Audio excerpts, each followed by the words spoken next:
আসসালামু আলাইকুম। আজকে আমি আলু, ব্রেড আর কিছু সাধারণ উপকরণ দিয়ে একটি মজাদার নাস্তা তৈরি করব, যেটা ছোট বড় সবাই খুব পছন্দ করবে।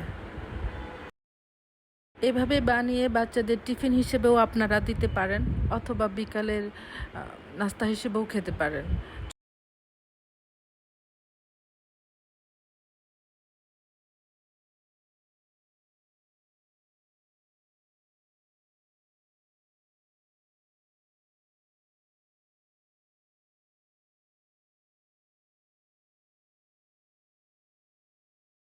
এই তো খুব সহজে তৈরি হয়ে গেল মজাদার একটি স্ন্যাক্স।